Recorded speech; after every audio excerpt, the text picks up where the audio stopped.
Hi again, everyone. This is Mason Winfield with another installment of Psi-Friday with Mason. This one is Spirit Pond, Part 2. You know, in Part 1, I talked to you a little bit about a phone call I received recently from a lady hoping to do some research on a small kind of a swimming hole in Western New York. It's actually in the town of Elma, which is about 4 miles north of East Aurora, which is in Erie County, which is near Buffalo. And when I'd established that the woman was not trying to write up her own book or tour or something and going to use research uncredited, I wasn't planning to help her. But I communicated with her. She's sincere, and I will help her. And it reminded me, though, that there can be a shocking amount of supernatural folklore, paranormal experience reported in some out-of-the-way places. Like New York State, for instance, which is the state I know the best, has a lot of inland water bodies, ponds, lakes. And there's a shocking amount of supernatural and paranormal folklore about them.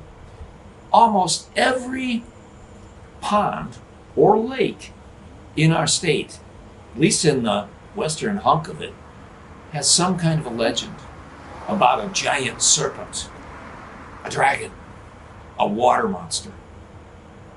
It's shocking. They're tiny. And while I think what they're getting at, what the native elders were getting at with these stories about the dragon, I think the first white guys didn't write them down right. Because the Asian dragon, and the Western dragon, very different things. For the West, we'll talk about that maybe someday because it's worth developing.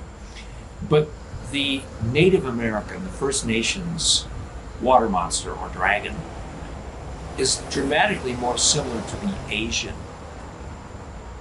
So this little pond, Wood Spring, swimming hole in Elma, New York, it's close to a branch of the Buffalo Creek. It's probably on or near the site of ancient settlement because the First Nations folk of our region, they traveled along or on water sources like creeks and rivers. And they settled near ponds, handy water sources. They tend to be depressions too. The wind sweeps over you. So it's quite likely that Wood Spring has had a lot of ancient occupation. It's also quite likely, just so many places in the town of Elma along the Buffalo Creek, there are a lot of ancient monuments, earthworks, sacred sites, forts, monuments of the gods.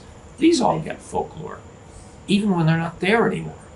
So it's quite likely that there's a connection to Wood Spring that I haven't found yet. The model for tiny water bodies that have a shocking amount of supernatural folklore, though, the model for that is something they call Spirit Pond. Occasionally they call it Diver's Lake. It is the model. It's not big time famous, but it's north of us, where I am in East Aurora now. It's north of us by about a 1-hour drive. It's in Genesee County. It's along Route 77, walking distance off of Route 77, which is a straight north-south.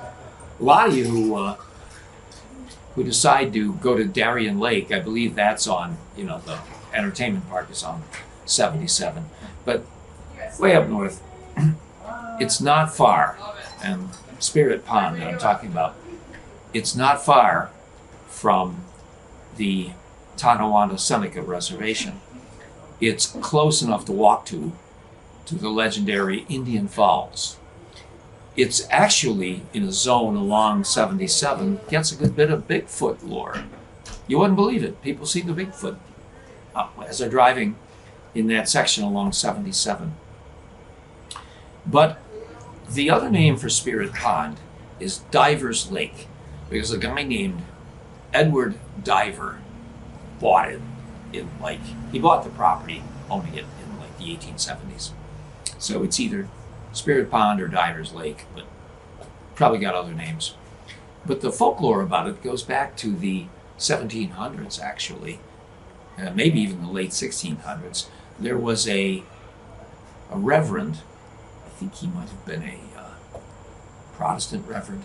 He was really in thick with the Onondaga, and they brought him to tour the place, and he met the Seneca, and he was touring Western New York. And the Seneca told him to watch out for that pond, meaning this one, Diver's Pond. They said, there's a big serpent there, and the reason you don't see it right now is because we placate it with yearly ceremonies of tobacco and dance. Every year at the right time, we gotta pacify it, and that keeps it cool. But they described it as like a fire-breathing dragon. But the lake is like 6.5 acres square. It's not very big. You can easily swim across it. Also, there is ghostly folklore about this pond. That's part of the reason the white guys and the natives before them called it Spirit Pond. People saw ghosts there on the shores at a certain beach. It turns out that there is flint on this beach. It was used for flint knapping.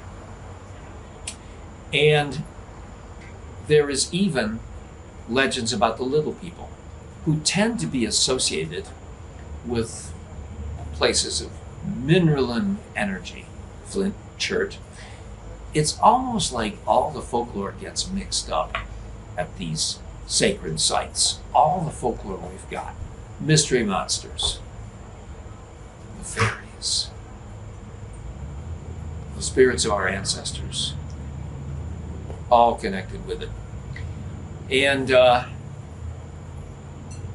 I find that somehow very poetic that this tiny little body of water would pick up that kind of stuff. So I asked the lady who called me with questions about Wood Spring, is there any flint around there? I asked her a list of questions, and I will help her go through the old histories and the works of ethnology and the works of anthropology and the works of archaeology to try and see what was there before the white guys got there, what was there before it turned into a swimming hole.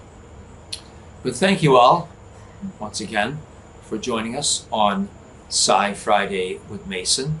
This was Spirit Pond, Part 2, and I look forward to seeing you next Friday.